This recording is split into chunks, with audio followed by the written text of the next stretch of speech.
ஆரம்பத்தில் அர்ச்சனாவோட அம்மா உன்னை துரப்பத்தால் அடிச்சிட்டாங்கன்னு கேள்விப்பட்ட உடனே எனக்கும் சங்கடமாக தான் இருந்தது. ஆனால் அதுக்கு பரிகாரமாக தான் செல்வம் உன்னை கொண்டு போய் தான் வீட்டில் வச்சுருக்கான்னு கேள்விப்பட்டோன்னே என் மனசுக்கும் ஒரு நல்ல நிம்மதி இருந்துச்சு.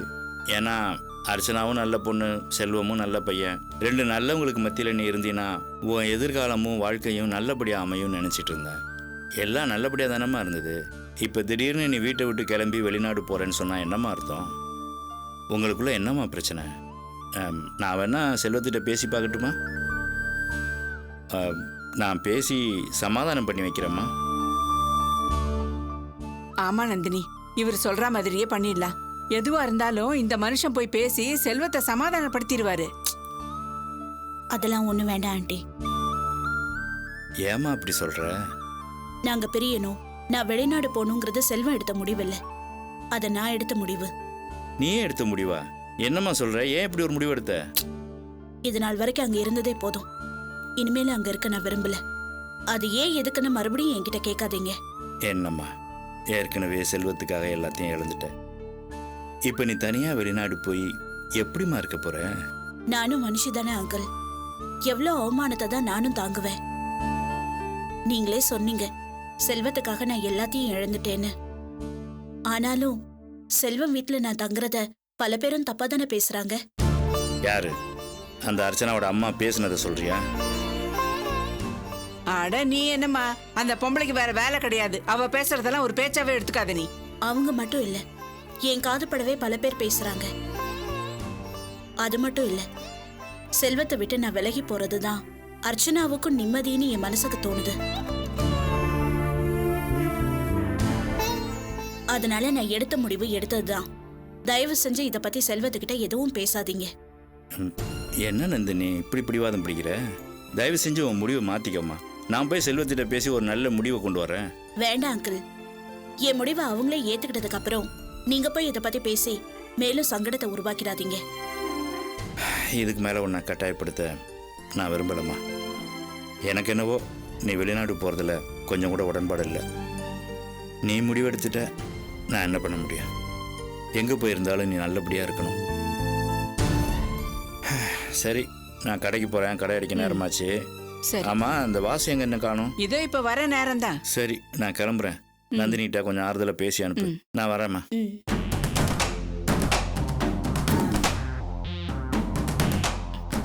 என்னாச்சு நந்தினி? அவர் தான் போய் செல்வத்துக்கிட்ட சமாதானம் பேசுறேன்னு சொல்றாருல, நீ ஏன் வேண்டாங்கிற?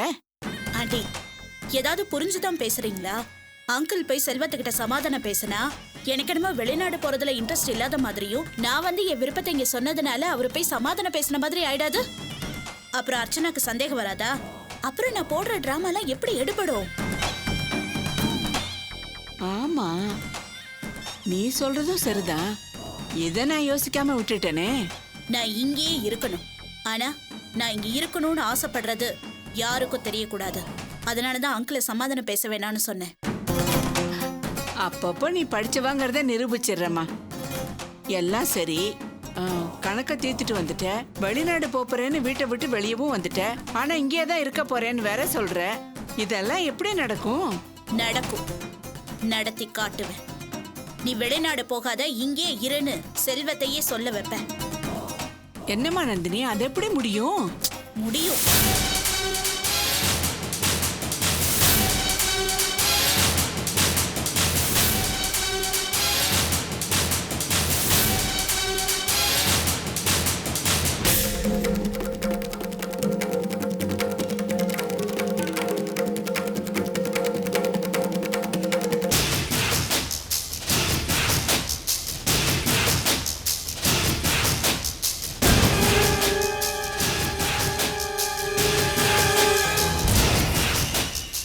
என்னம்மா நீ பெரிய பெரிய விஷயமெல்லாம் சொல்ற, இதனால எதுவும் விபரீதம் நடந்துட போகுது? கண்டிப்பா நான் வெளிநாடு போக கூடாது. அர்ச்சனா வாழ்க்கையை நான் பங்கு போட்டே ஆகணும். அதெல்லாம் நடக்கணும்னா எனக்கு இதை தவிர வேற வழியே இல்லை. அம்மாடி, உன் திட்டத்தை எல்லாம் வாசுவை வச்சுதான் முடிக்கணுங்கிறிய. வாசுவுக்கு ஒன்னும் பிரச்சனை வந்துடாதுல்ல? அதெல்லாம் ஒண்ணும் ஆகாது, நான் பாத்துக்கிறேன். வாசு கிட்ட நான் எல்லா பிளானையும் சொல்லியிருக்கேன். அவரு கரெக்டா செஞ்சு முடிச்சிருவாரு. நாம நினைச்சது நடக்கும்.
அம்மா ஐயா கிட்ட கேளுங்க. என்னங்க இன்னும் 2 இட்லி சாப்பிடுங்க. என்னங்க நந்தினிக்கு நம்ம கொடுக்க வேண்டியதெல்லாம் கொடுத்து செட்டில் பண்ணிட்டோம். இன்னும் எதுக்காக அவங்களை ஃபிளாட்ல தங்க வச்சிருக்கணும்? உடனே வெளிநாட்டுக்கு அனுப்ப வேண்டியது தானே? அது அனுப்பணும். ஆனால் அது உடனே நடக்கிற விஷயம் இல்லை அர்ச்சனா. ஃபாரின் சமாச்சாரம், விசாலாம் வரணும்ல. ரெடி பண்ணதா வேணும். அதுக்கான ஏற்பாடெல்லாம் பண்ணிட்டீங்களா? அதான் உனக்கு தான் தெரியுமே, எல்லா ஏற்பாடும் பண்ணியாச்சு. இந்த டிராவல்ஸ்காரன் இன்னொரு 4-5 நாள்ல விசா வந்துரும்னு சொல்லியிருக்கான். எத்தனை நாள் தான் இதே பதில சொல்லிட்டு இருப்பீங்க? டிராவல்ஸ்காரனை பார்த்து உடனே ஏற்பாடு பண்ண சொல்லுங்க. அவங்க மட்டும் என்ன அர்ச்சனா பண்ண முடியும்? பாவம். இதெல்லாம் இந்த கவர்மெண்ட் சம்பந்தப்பட்ட விஷயம் ஆச்சுன்னா கொஞ்சம் அப்படி இப்படி 4-5 நாள் லேட்டாக தான் செய்ய. என்ன பண்றது? கொடுக்க வேண்டிய உங்களுக்கு கொடுத்து ஏற்பாடு பண்ணா உடனே நடக்குங்க. அதெல்லாம் இருக்கட்டும். நந்தினி ஊர் விட்டு அனுப்புறதுல நீ ஏன் இவ்வளவு அவசரப்படுற? ஐயோ அவசரம்லாம் ஒன்றும் இல்லைங்க. அவங்க நாடு விட்டு நாடு போனா கொஞ்சம் நிம்மதியா இருக்கும்னு சொன்னாங்க இல்லையா, அதான். அது மட்டும் இல்லாம நம்ம கொடுக்க வேண்டியதெல்லாம் கொடுத்தாச்சு. அதுக்கப்புறமா இங்க தங்க வைக்கிறது நல்லா இருக்காது இல்லையா? சரி, நான் போய் டிராவல்ஸ்ல பார்க்குறேன்.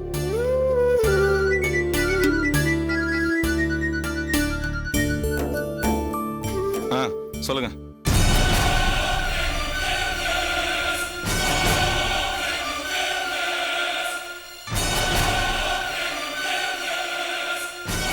என்னங்க யாருங்க?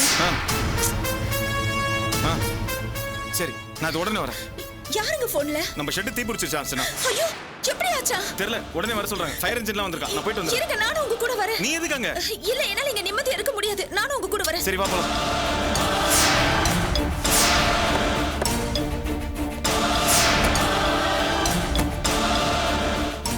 என்னாச்சு? எல்லாமே எரிஞ்சு போச்சுனே.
எப்படிடா உள்ள ஏதோ ஒயர் ஷார்ட் ஆயிருக்கு போல இருக்குன்னு படபடன்னு தீ பிடிச்சிடுச்சு.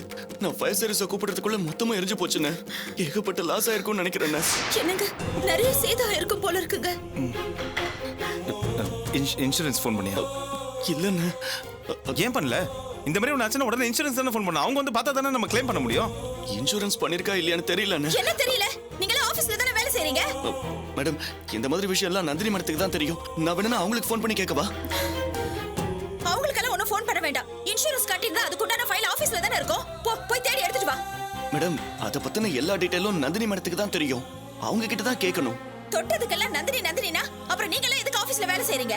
உங்களுக்கெல்லாம் எதுக்கு வீணா சம்பளம் கொடுக்கணும்? நந்தினி இல்லாம நிர்வாகம் நடக்காதா? இல்ல நிர்வாகம் தான் பண்ண தெரியாதா? அதெல்லாம் மேடம். சரி விடாச்சுனா கொஞ்சம் பொறுமையா இரு. எதுக்காக கோபம்? நந்தினிக்கு தான் எல்லாம் செட்டில் பண்ணியாச்சுல.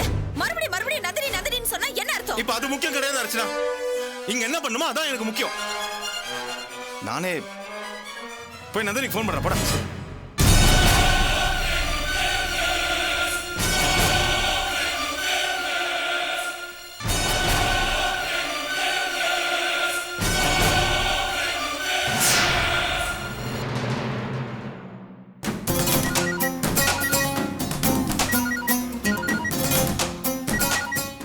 என்னடா இவ்வளவு நேரம் ஆகி போன் வரலையேன்னு பார்த்தேன். என்ன வாசு, செல்வமும் அர்ச்சனாவும் பதறி அடிச்சு ஷெட்டுக்கு வந்துட்டாங்களா? மேடம் வணக்கம் மேடம். நான் தான் வாசு பேசுறேன். நீ பேசுறதுல இருந்தே தெரியுது அவங்க வந்துட்டாங்கன்னு. ஓகே, உன் டிராமாவை நீ ஃபாலோ பண்ணு.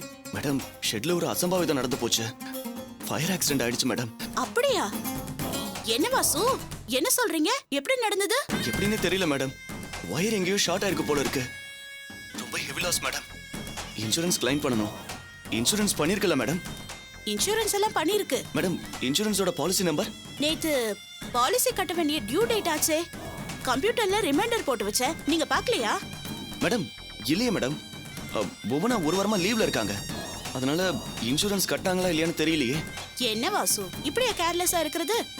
கண்டினியூஸா 3 வருஷம் பிரீமியம் கட்டினாதான் லாஸ் கிளைம் பண்ண முடியும். 3வது வருஷத்தோட லாஸ்ட் டியூ டேட் நேத்து தான். அதை எப்படி மிஸ் பண்ணீங்க? இப்ப எப்படி கிளைம் பண்றது?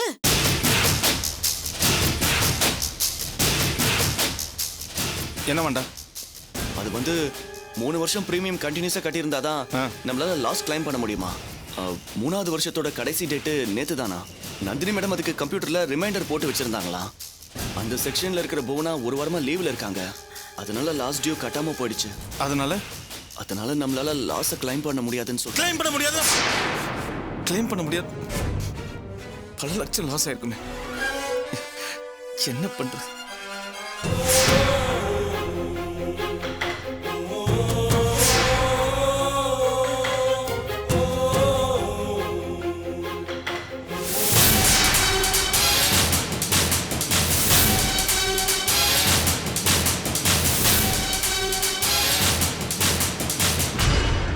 இந்த கட்டத்துக்குள்ள எழுது. அப்படிதான். நீ எழுதிட்டு யாருன்னு பாக்குறேன். சரிம்மா. வணக்கங்க. நீங்க? என் பேரு காவ்யா. உங்க ஹஸ்பண்ட் ஒர்க் பண்ற கம்பெனி எம்டியோட வைஃப். சாரி மேடம், இதுக்கு முன்னாடி நான் உங்களை பார்த்தது இல்லையா, அதான் யாருன்னு கேட்டுட்டேன். வெளியே நிக்கிறீங்களே, உள்ள வாங்க. வாங்க மேடம், உட்காருங்க. ஹே உட்காரு குட்டி. நீங்க எங்க வீடு தேடி வருவீங்கன்னு நான் கொஞ்சம் கூட எதிர்பார்க்கவே இல்ல. காஃபியா கூல் ட்ரிங்க்ஸா என்ன சாப்பிடுறீங்க மேடம்? பரவாயில்ல, அதெல்லாம் இருக்கட்டும். ம். நான் ஒரு முக்கியமான விஷயத்த பேசதான் உங்க வீடு தேடி வந்திருக்கேன். சொல்லுங்க மேடம். அது வந்து கொஞ்ச நாளாவே எனக்கு அப்பப்போ சில கனவுகள் திரும்ப திரும்ப வரும். நான் கனவுல கண்டது அப்புறம் உண்மையாவே நடந்துருது. அப்படிதான் என் தங்கச்சி பிரியாவை யாரோ ஒருத்தர் கொலை பண்ற மாதிரி கனவு கண்டேன். அது அப்படியே நடந்துருச்சு. அதுக்கப்புறம் எனக்கு தெரிஞ்ச பானுங்கிற ஒரு பொண்ணை யாரோ கார்ல துரத்தி கொல்ற மாதிரி கனவு வந்துச்சு. அதே மாதிரி அந்த பொண்ணையும் கார்ல துரத்தி அடிச்சு தூக்கி போட்டுட்டாங்க. என்னோட இந்த பிரச்சனைக்காக நான் ஹாஸ்பிட்டல்ல கூட ட்ரீட்மெண்ட்ல இருந்தேன். இதெல்லாம் உங்க ஹஸ்பண்ட் உங்ககிட்ட சொன்னாரா? இல்ல மேடம், பொதுவா அவர் ஆபீஸ் விஷயம் மத்த விஷயங்களா என்கிட்ட சொல்ல மாட்டாரு. வீட்டுக்கு வந்தா நான் குழந்தை, இதுதான் அவரோட உலகம். இப்போ நான் எதுக்கு வந்தேன்னா, உங்ககிட்ட என் கனவு சம்பந்தமா ஒரு முக்கியமான விஷயத்த சொல்லணும். நீங்க பதட்டப்படாம அதை நிதானமா கேளுங்க.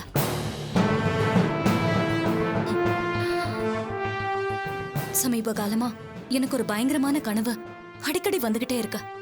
அது என்ன கனவுனா, என் ஹஸ்பண்ட்க்கும் உங்க ஹஸ்பண்ட்க்கும் பண விஷயமா ஏதோ பெரிய தகராறு வந்து உங்க ஹஸ்பண்ட் என் ஹஸ்பண்ட கத்தியால குத்த பாக்க, அதுக்கப்புறம் என் ஹஸ்பண்ட் ஒரு பெரிய வாளால உங்க ஹஸ்பண்ட வெட்டிடுறாரு. உங்க ஹஸ்பண்ட் ரத்த வெள்ளத்துல பொணமா கிடக்குறாரு.